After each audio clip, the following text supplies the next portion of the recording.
In a world cluttered with information, where truth is power, Lawin Weekly News stands apart. We delve deeper, uncover facts, and bring stories to light. From political showdowns and economic triumphs to the pulse of the street and the heart of the community. We capture the moments that define us, stories that challenge, inspire, and transform. Tune in live Sundays 8 a.m. Central Standard Time and Sundays 6 p.m. Central Standard Time. These are Lawin headlines for this week. Texas judge bars religious posters from public school walls. Saw man pleads guilty to threatening Trump, could face 5 years in prison. White House goes live on TikTok amid looming Trump ban. Lawmakers cite Kibuloy's local clout and extradition plea. Philippine consulate tours U.S. Rice Research Center in Arkansas. Texans Jimmy Ward hit with $20 million lawsuit after June arrest. The Beatles return with new anthology, drops this fall.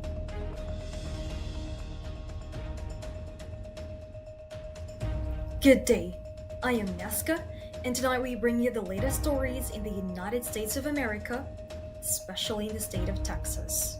So sit back, relax, and let Lawin Weekly News be your guide to the news that matters most. The Texas House of Representatives has approved a Republican-led congressional redistricting map following a temporary delay after a Democratic walkout. The new map adds 5 GOP-leaning U.S. House districts, potentially boosting up Republican chances to hold their congressional majority in upcoming elections. Lawmakers advanced the measure during a special legislative session, and it now moves to the Texas Senate for consideration. If it clears the chamber, Governor Greg Abbott is expected to sign it into law. Democrats strongly oppose the plan, calling it a partisan gerrymander that undermines fair representation. Republican leaders defended the redistricting effort, citing their majority in the legislature and their authority to update district boundaries based on recent census data.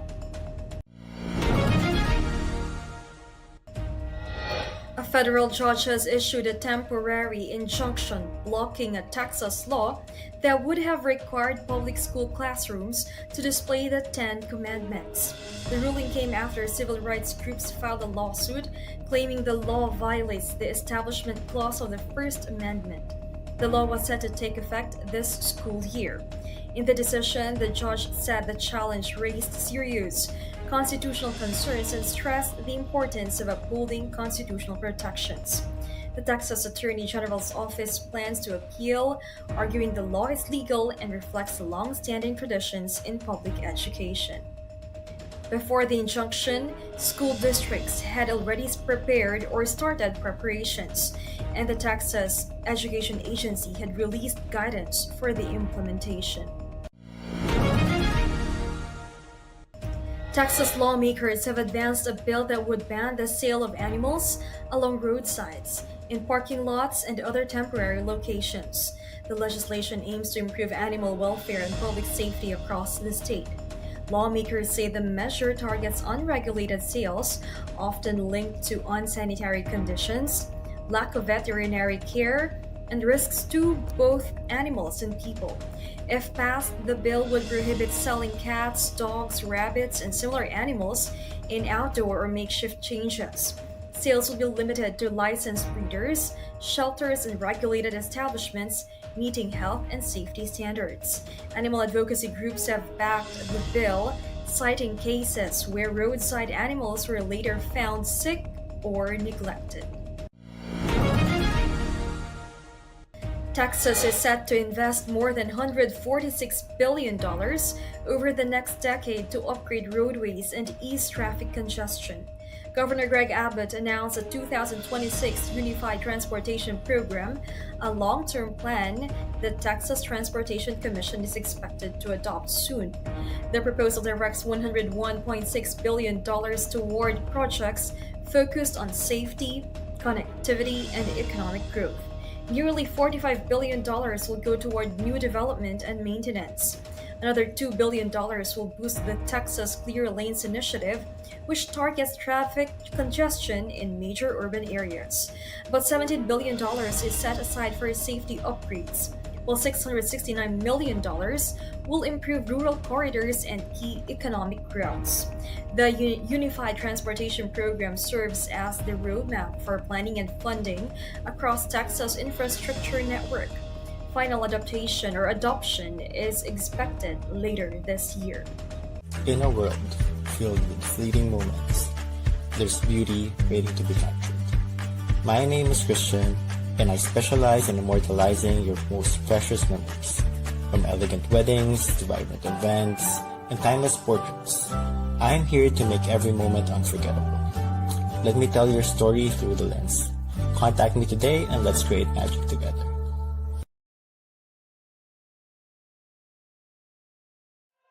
Journey to self-discovery and mastery. Be bold, why not? Season 6 with MJ Concepcion every Monday 8 p.m. CST. Don't miss out. Where every conversation is welcome at the table. This is Pink Table Talk with Dr. Carly D. Every Wednesday 8 p.m. Central Standard Time. Rice, spice, and everything nice. Welcome to the Philippine food scene with Adobo Queen, Nancy Reyes Lumen of Commissary Kitchen. Every Thursday 8 p.m. CST, Friday 9 a.m. Philippine time. The Cow Creek Bridge in Marble Falls, Texas has officially reopened after undergoing major repairs due to flood damage. Governor Greg Abbott joined local officials for a ribbon-cutting ceremony Tuesday, highlighting the bridge's role in public safety and regional recovery. The bridge had been closed since recent flooding caused several structural damage, disrupting commutes and local business activity. The Texas Department of Transportation led the project, which was fast-tracked due to the bridge's importance to the community. Crews completed the repairs under strict state safety and engineering standards. Full inspections were conducted before reopening to ensure the structure's integrity. Governor Abbott also stressed the need for a stronger, more resilient infrastructure as the state continues to prepare for future natural disasters. World War II veteran and longtime Jesuit Dallas track coach Herb Shaner recently celebrated his 101st birthday at his home in Dallas, Texas. Family and friends gathered on August 12 to honor Shaner's life with stories, cake, and pizza, marking not just a milestone in age but in service and legacy. Shaner is remembered for his heroism during World War II, where he served with distinction and endured capture as a prisoner of war during the Battle of the Bulge. After returning home, he began a decades-long coaching career at Jesuit Dallas, mentoring generations of student athletes. Former students and community members credit him with instilling discipline, perseverance, and a sense of purpose. His influence extended far beyond the track. His 101st birthday served as a tribute to a life defined by service, mentorship, and a deep commitment to others, a legacy that continues to inspire. A 52-year-old man from San Antonio has pleaded guilty to making threats against President Donald Trump. Robert Herrera was arrested after posting a threatening comment on Facebook in response to a news story about Trump's planned visit to the Texas Hill Country in July 2023. Federal prosecutors charged Herrera with making threats against the President of the United States, a federal offense that carries a maximum sentence of 5 years in prison. The visit came in the wake of catastrophic flooding that killed more than 100 people and caused major damage in areas such as Kerrville. President Trump, joined by First Lady Melania Trump and Governor Greg Abbott, toured the region, met with local officials and families, and reviewed recovery efforts.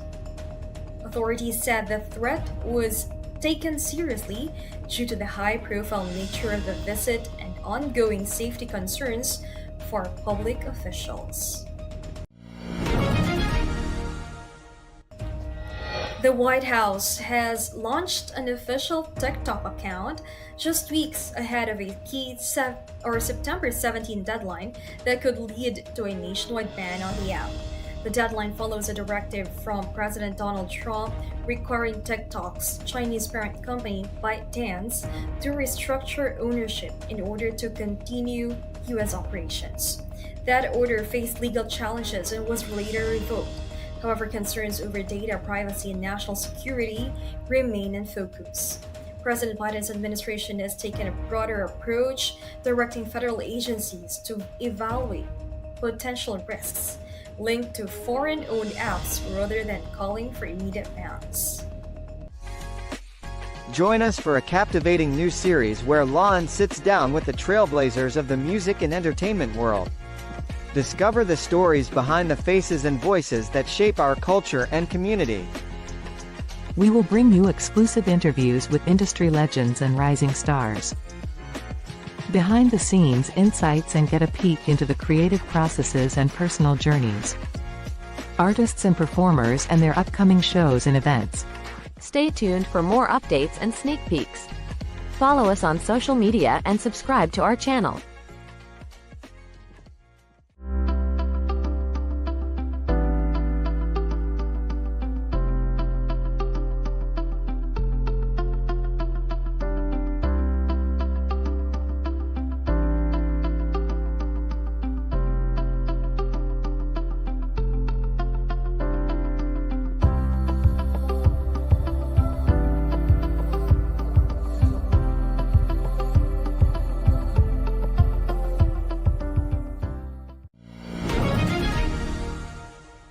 President Donald Trump made a public appearance Thursday in Washington, D.C., handing out fast food to federal law enforcement officers amid a heightened security across the city.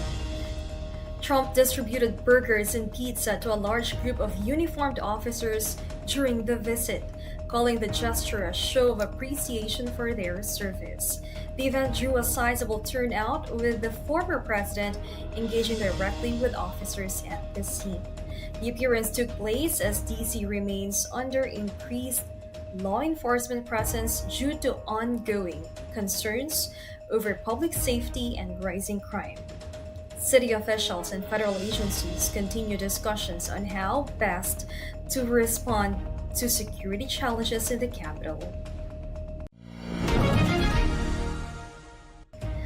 Philippine lawmakers are urging swift action on a U.S. extradition request for Apollo Kibuloy, leader of the religious group Kingdom of Jesus Christ, who faces multiple criminal charges in the United States. The request, filed in 2023, includes allegations of human trafficking and other serious offenses. Kibuloy has denied all charges. Legislators are calling on the Department of Justice to act with transparency and urgency, warning that political and social connections must not interfere with due process. Officials say the extradition request is still under legal review. Lawmakers stress that a timely response is essential, not only to uphold justice, but to maintain trust in the Philippines' U.S. extradition treaty. Japan has formally donated forensic equipment to the Philippines, aiming to improve investigations into deaths in custody. The turnover ceremony was held at the National Forensics Institute at the University of the Philippines College of Medicine. Japanese Ambassador Kazuya Endo led the handover with a donation valued at approximately $133,000, or around 7.58 million pesos. Funded through the United Nations Office on Drugs and Crime, the donation includes a mortuary refrigerator worth 1.4 million pesos, along with a body cart and body weighing scale. Officials say the equipment will help Philippine authorities develop a more systematic and transparent approach to autopsies in custodial death cases. Philippine officials welcome the support, citing its role in improving investigative outcomes and reinforcing institutional accountability.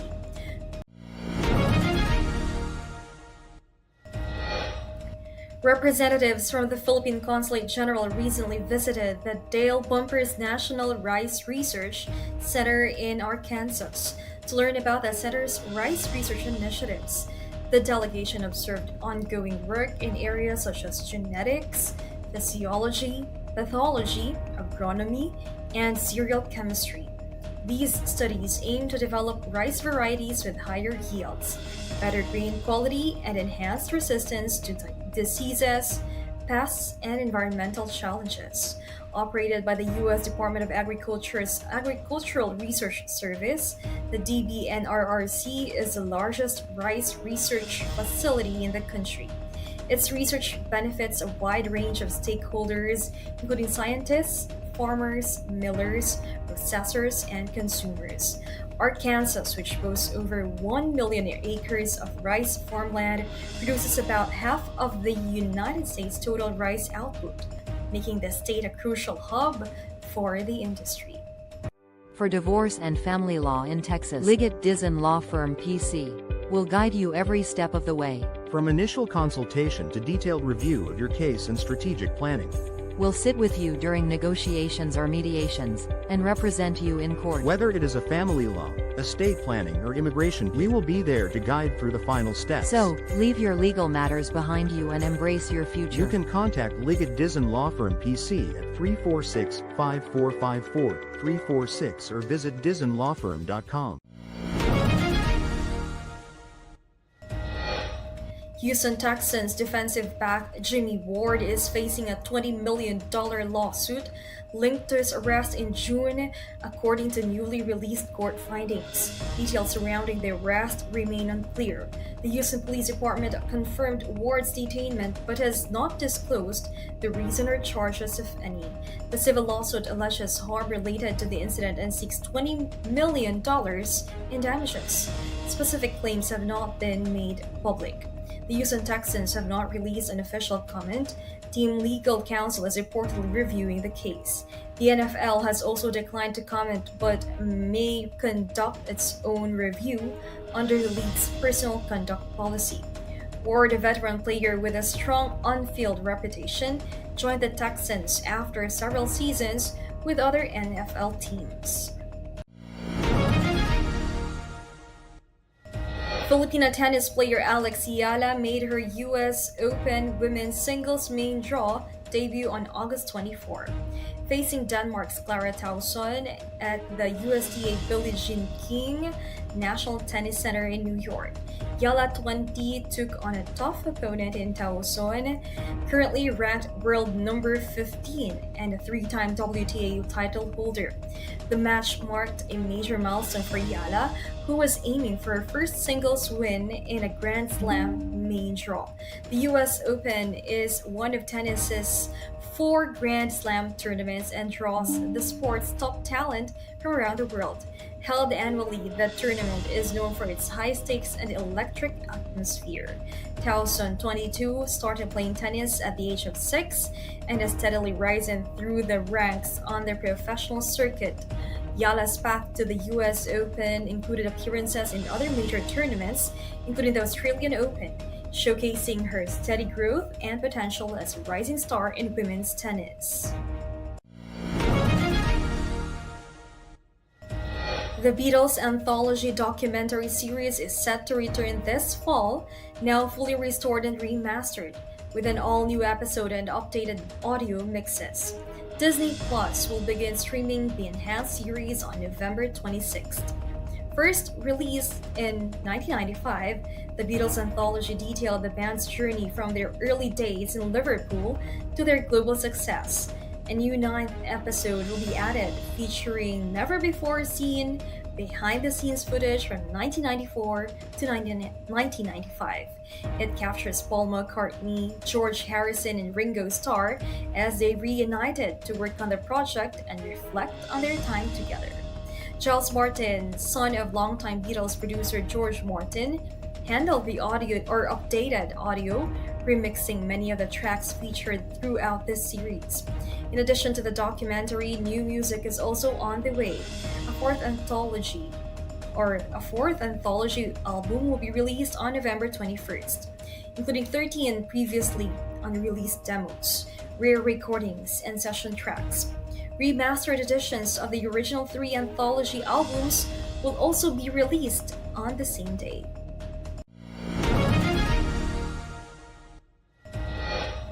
TV host Boy Abunda has released a previously unaired interview with actress Liza Soberano, confirming her breakup with former on-screen partner and longtime boyfriend Enrique Gil. The interview, recorded on March 7 but released only this week, revealed that Soberano and Gil had ended their relationship nearly 3 years prior. She shared that the decision stemmed from differences in priorities and values that emerged over time. Soberano also pointed to personal growth and evolving perspectives as factors in their quiet separation. The interview addressed ongoing speculation about the couple, who rose to fame as a popular love team in Philippine television and film. Before the interview surfaced, Gil had repeatedly denied breakup rumors in public appearances. The newly released footage now confirms that many fans had long suspected. Abunda said the interview was initially withheld from broadcast but was eventually released due to continued public interest in the couple's relationship status. As we brace ourselves for the upcoming weather changes, let's dive into what you can expect day by day. Whether you are planning outdoor activities or just preparing for the week, we've got you covered with the most accurate forecast. Stay tuned with us as we take a closer look at the weather patterns that will impact our region. Remember, here at Lawin Weekly News, we bring you the clearest skies to the stormiest forecasts. Here is your Lawin Weekly News weather forecast in Houston, Texas. On August 24th, Sunday, the high will be 95 degrees Fahrenheit with a low of 75 degrees Fahrenheit. Expect mostly sunny skies throughout the day. On August 25th, Monday, temperatures remain steady with a high of 95 degrees Fahrenheit and a low of 76 degrees Fahrenheit. Again, mostly sunny and warm. On August 26th, Tuesday, the high is 92 degrees Fahrenheit with a low near 77 degrees Fahrenheit. Conditions will be humid with variable cloudiness and a chance of an afternoon thunderstorm in a spot or two. On August 27th, Wednesday, expect a high of 90 degrees Fahrenheit and a low of 75 degrees Fahrenheit. Periods of clouds and sun, with a scattered thunderstorm possible in the afternoon. On August 28th, Thursday, the high is 91 degrees Fahrenheit and the low 75 degrees Fahrenheit. Plan for partial sunshine with a couple of showers. Some afternoon rain possible. On August 29th, Friday, expect a high of 91 degrees Fahrenheit and a low of 76 degrees Fahrenheit. It will be cloudy and humid, with thunderstorms likely at times. On August 30th, Saturday, the high will be 88 degrees Fahrenheit and the low 73 degrees Fahrenheit. A dull, dreary, and humid day with a few thunderstorms, especially later in the day.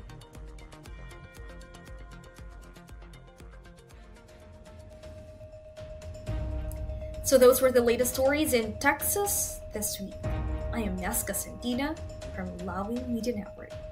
Have a great day. Lawin Weekly News. Tune in live Sundays 8 a.m. Central Standard Time and Sundays 6 p.m. Central Standard Time. Lawin Weekly News.